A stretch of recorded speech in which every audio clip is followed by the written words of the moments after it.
Hey guys, അപ്പോൾ ഇതിൻ്റെ first on voice video ആണ്. അപ്പോൾ അതിൻ്റേതായ ചില പോരായ്മകളൊക്കെ ഉണ്ടാവും, ഒന്ന് ക്ഷമിച്ചേക്കണേ. അപ്പോൾ ഇന്ന് ഞാൻ അമ്മൂമ്മയുടെ വീട്ടിൽ നിന്ന് ഹോസ്റ്റലിലോട്ട് പോവുകയാണ്.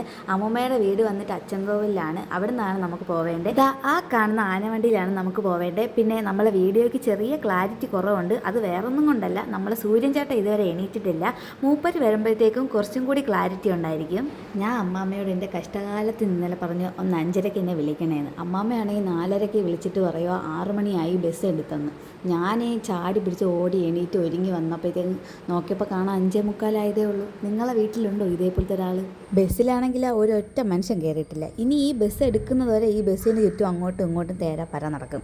ടയറിന് വല്ല കുഴപ്പമുണ്ടോ, കണ്ണടിക്ക് വല്ല കുഴപ്പമുണ്ടോ, അങ്ങനെയൊക്കെ നോക്കിക്കൊണ്ട്. അങ്ങനെ ഒരു നീണ്ട കാത്തിരിപ്പിനൊടുവിൽ നമ്മൾ ആ ഡ്രൈവർ ചേട്ടൻ ഇവിടെ വന്നിട്ടുണ്ട്. അപ്പോൾ ഇതാണ് ഗായ്സ് നമ്മൾ അച്ചൻകോവിൽ അമ്പലം. നിങ്ങളാരെങ്കിലും വന്നിട്ടുണ്ടെങ്കിൽ കമൻറ്റ് ചെയ്യുക ഗൈസ്. നമ്മുടെ അമ്മാമതേ ആ ചായക്കടയിൽ നിന്ന് എന്നെ തന്നെ നോക്കി നിൽപ്പുണ്ട് ഗൈസ്. അങ്ങനെ നമ്മൾ ഡ്രൈവർ ചേട്ടൻ നമ്മൾ വണ്ടി എടുത്തിട്ടുണ്ട്. അങ്ങനെ നമ്മൾ പോവുകയാണ്. അങ്ങനെ കാത്തിരുന്ന് എനിക്ക് കിട്ടി ഫ്രീ ടിക്കറ്റ്. ഒരു പൈസയും കൊടുക്കാതെ ബസ്സിലൊക്കെ ഇങ്ങനെ യാത്ര ചെയ്യുന്നത് ഒരു പ്രത്യേക സുഖം തന്നെയാണ് അല്ലേ? ഇനി നമുക്ക് കുറച്ച് നേരം പ്രകൃതി ഭംഗി ആസ്വദിക്കാം. ഇവിടുന്ന് ഇനി ഒരു 1.5 കിലോമീറ്റർ കാടാണ്. നല്ല തണുത്ത കാറ്റും ശുദ്ധമായ വായുവൊക്കെ ശ്വസിച്ച് നമുക്ക് നമ്മളുടെ പ്രകൃതി ഭംഗി ആസ്വദിച്ച് യാത്ര ചെയ്യാം.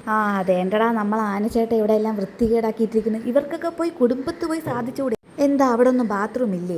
ഇത്രയും വൃത്തികേടായ സ്ഥിതിക്ക് ആശാൻ ഇവിടെ അടുത്ത് എവിടെയോ ഉണ്ട്. അത് മനസ്സിലാക്കി നമ്മളെ ഡ്രൈവർ ചേട്ടൻ പറപ്പിച്ച് വിടേണ് കൈസ്. അങ്ങനെ പോയപ്പോൾ ഉണ്ട് അതാ അടുത്ത ആൾ വഴി നിൽക്കുന്നു. പിന്നെ ഇവരെ കുറ്റം പറഞ്ഞിട്ടും കാര്യമില്ല, ഇത് അവരുടെ കൂടെ വഴിയാണല്ലോ. വീഡിയോ കാണുന്നവരുടെ ശ്രദ്ധയ്ക്ക് നമ്മളുടെ സൂര്യൻ ചേട്ടൻ എണീറ്റിരിക്കുന്നു. ആയതിനാൽ നമ്മളുടെ വീഡിയോയ്ക്ക് ഇനി കുറച്ച് ക്ലിയർ കൂടുതൽ. അങ്ങനെ കാടും മലയും ഒക്കെ കടന്ന് നീണ്ട 1.5 മണിക്കൂർ യാത്രയ്ക്കൊടുവിൽ നമ്മൾ മെയിൻ റോഡിൽ എത്തിയിരിക്കുന്നു.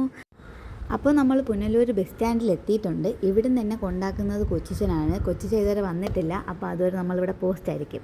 അങ്ങനെ നമ്മളെ കൊണ്ടാക്കാൻ നമ്മളെ കുഞ്ഞമ്മയും കൊച്ചിച്ചനും വന്നിട്ടുണ്ട് ഗായ്സ്. കുഞ്ഞമ്മ വരുന്നില്ല, കൊച്ചിച്ചൻ മാത്രമേ വരുന്നുള്ളൂ. ഞാൻ കുഞ്ഞമ്മ എന്നല്ല വിളിക്കുന്നത്, വാവേന്നാണ്. അങ്ങനെ വിളിക്കാനാണ് എനിക്കിഷ്ടം. വാവയ്ക്കും അതാണ് ഇഷ്ടം. അതുകൊണ്ട് ഞാൻ അങ്ങനെ പറഞ്ഞ് സംസാരിക്കാം.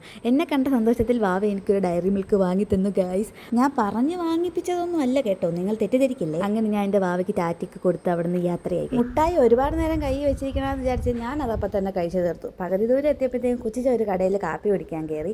അങ്ങനെ അവിടെ നിന്ന് നമ്മൾ അപ്പവും മുട്ടക്കറിയും കഴിച്ചു. ഈ കാണുന്ന സഞ്ചിയിൽ വാവ എനിക്ക് വേണ്ടി കൊടുത്തുവിട്ട മീനച്ചാറും നാരങ്ങയച്ചാറും അങ്ങനത്തെ കുറേ സാധനങ്ങളുണ്ട്. കഴിച്ചിറങ്ങിയതിന് ശേഷം ആ കടയെ പറ്റി കുറ്റം പറയുന്നതാണ് നിങ്ങൾ ഈ കാണുന്നത്. അങ്ങനെ അവസാനം നമ്മൾ ഹോസ്റ്റലിൽ എത്തിയിരിക്കുകയാണ് ഗൈസ്.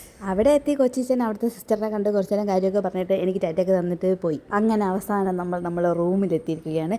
ഇനി ഒരു വിശാലമായ ഉറക്കമാണ്. അപ്പോൾ ഇതാണ് എൻ്റെ ഇന്നത്തെ ഒരു കുട്ടി സ്റ്റോറി. നിങ്ങൾക്കിത് ഇഷ്ടപ്പെട്ടെങ്കിൽ എല്ലാവരും ലൈക്ക് ചെയ്യുക, കമൻറ്റ് ചെയ്യുക, സബ്സ്ക്രൈബ് ചെയ്യുക. ബൈ.